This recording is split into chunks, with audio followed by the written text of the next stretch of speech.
merong ibang pinanggalingan, hindi ako nauna. Ang siste lang, ako lang yung siguro yung pinaka may impact. Pangalanan mo kasi. Kaya yun ang nangyari. O di ako nga ang mga binash nila. Pero meron ka bang dapat ipag-sorry? Meron ka bang dapat ipag-sorry? Oh, ang dami-dami yung camera, oh.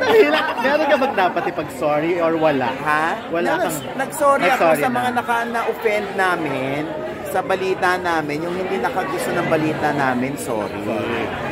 Oh, hindi kasi nila hindi kasi nila nagustuhan yung balita. Di sorry. O, ganun lang naman yun. Diyos ko naman, kung magmamataas pa ako nito, wala na tayong patutunguhan, Kaya, ganun pa man, binabash ka pa din. So, anong magagawa ko? Magdidemand ka ba na mag-sorry dun yung mga nang-bash sa'yo? Si Don po nagsabi nun. Hindi, tinatanong ko lang. Question lang to, syempre. So, tingin mo ba? Kasi syempre, nag-apologize ka na, Ano? Sila ba dapat mag-apologize? Hindi kailangan. Siguro pag naramdaman nila, di go. Ako naman kasi pag may basher ako, pag trip ko sumagot, sasagutin ko sila sa Twitter. Pag hindi ko trip sagutin, binablock ko na lang para makaganti man lang ako. Ba't hindi ko na nakikita si OG Diaz? Puta, binlock ako. Yun lang ang ganti ko.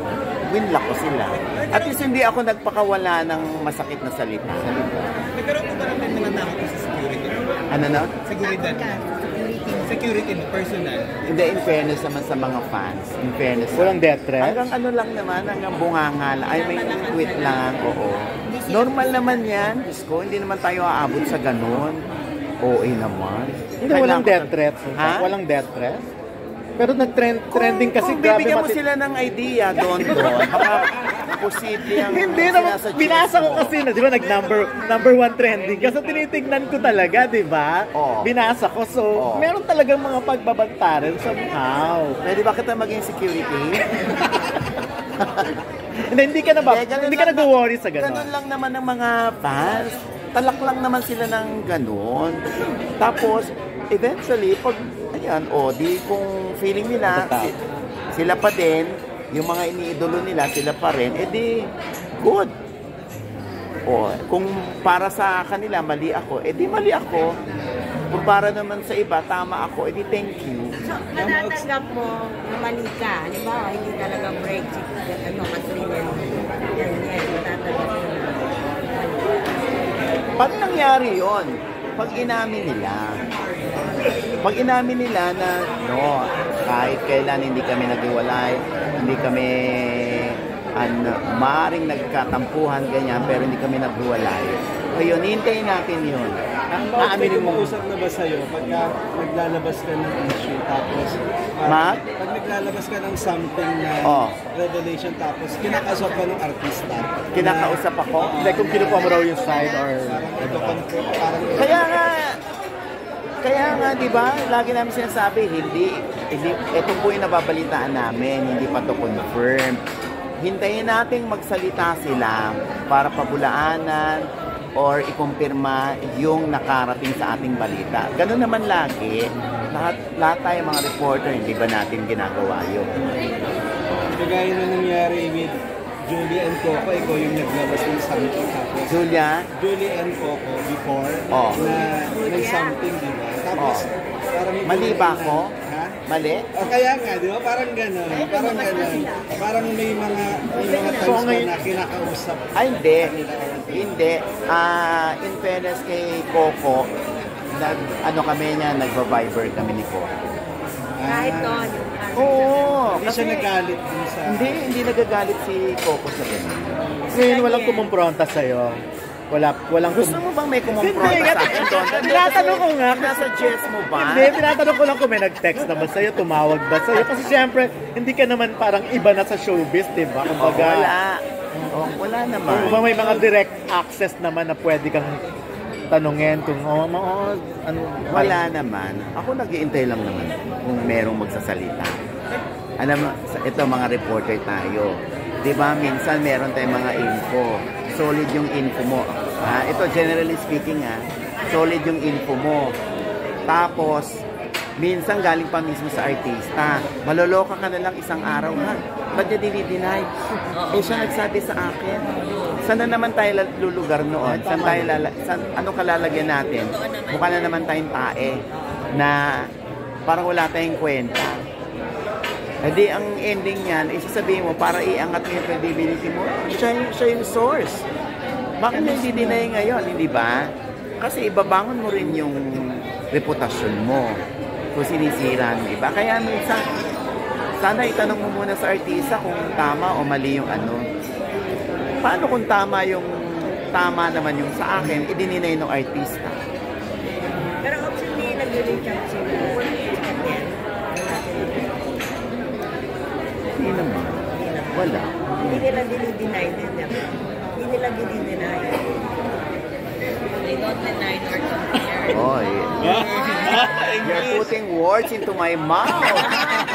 Pero may video na nilalabas. Alin? Nag-finger ako. Ano, may video ba naman nag-finger ako? Si Kyla hindi ka kinontak. Kyla, Laman. Hindi naman. Kaya talaga. Kasi syempre, knowing her, pag may ganyan, talagang... Hindi naman kumukontak sa akin. Eh di kung kumontak sa akin at gusto ilabas yung panig, hindi ilalabas ko. Kung gusto magpa-interview. Tayo naman may mga reporters tayo. Di ba minsan may mga artista pakikiusapan tayo. Balato mo na sa akin. So you respect Di ba may mga ganun, di ba? O tayo naman, di ba mapagbigay rin naman tayo. Pwede ka palang Sige. Oo. Ganyan naman tayo eh. Ay, sino ka? Ay, sorry. Ano, Archie? Ano sa palagay mo silent siya? Alin? Ang tatagal nyo ng reporter, basahin nyo na lang yung mga tinatanong. Kayo na, ano... Hindi, ako naman, ang gusto ko lang man, yung stand mo talaga. Yung... Ha? Wala pa ba ako stand dyan? Hindi, yun nga. Nakakaloka ka, Don. Yun lang yung point nung ngayon. Yung talagang fight kung ano. May ganyan? Say naniniwala ka sa balita mo, di ba? Pinaninindigan mo. Ano ka ba naman? Sinabi ko nga, paulit-ulit, di niya. Para malinaw lang. Ito ho yung nakarating sa amin, hindi ko ito confirm. Hintayin po natin sila kung ano yung sasabihin nila, kung ano totoo tungkol doon sa nabalitaan natin. Pero may sarili kang maniniwala, di ba? Ito ho yung nakarating sa amin, hindi niya. Paulit-ulit lang tayo, di niya eh. Hindi, ang naging dating kasi sa kanila, parang sinabi mo na. Kaya pag binasa mo yung... So, hindi ko problema. Yung reaction problema ng ko, ano. Don. Siyempre. Hindi ko problema yun. Problema yun na nakaka-interpret na, yun ang kanilang interpretation.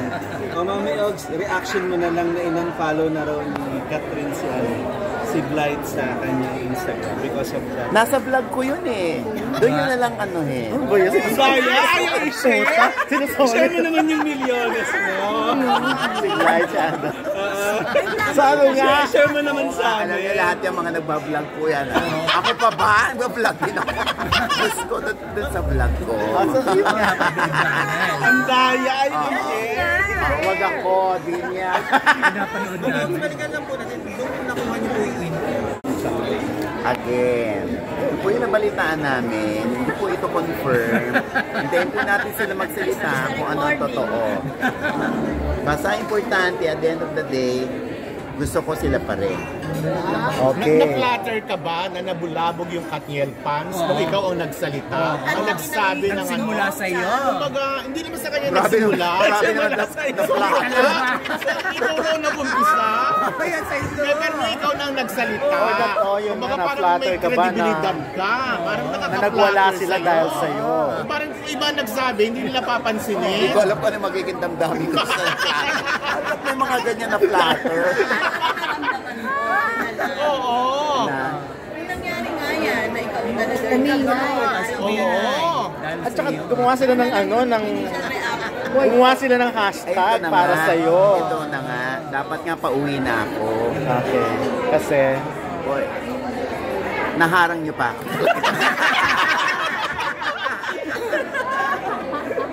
Alam niyo ba, may vlog din ako. Oo nga, alam naman namin yun. Pero artista ka dito, so natural ma-interview ka. Dito ko sa Miss Mother's Eyes. Ha? Artista ako dito, di ba? Naitanong na yung sa Kaya nga meron akong vlog din, di ba? Manikris. Doon na lahat. Share yun. Diba? Open ang Katniel sa face-to-face kayo. Pero baka may kasamang ano yun? May? Hindi ka ba natatakot? Ayun. Wala ba may death threat ba sa'yo or something? Inulit yung tanong, di ba? Sagutin mo kasi kung may death threat ba. Wala. Lagi pa sinasabi, ganyan lang ang mga fans. Pwede ka nilang murahin, isumpa, pero wala namang mga ganun. Paano kung meron? Simulan mo, Cherry. Feeling ko hindi mo nabasa. Lahat nung yung pa-hashtag. Nabasa namin, Yung hashtag kasi di ba gumawa sila ng hashtag for you sa Twitter, tas number 1, pag binasa mo talaga, maraming mga basa. Ayun. Ito na lang, message mo na lang sa Katniel fans. Ayun. Text ko na lang, Binya. Ba naman? Komodo. Sige na pa, 12 minutes na. Sabi mo na. Para mahaba-haba yung ads. Sa mga Katniel fans, ayan. May vlog po ako. Sa OGPS Showbiz Update. Doon yung aking mensahe. Okay. Grabe! Alam mo ba? Ano ba laging vlog mo?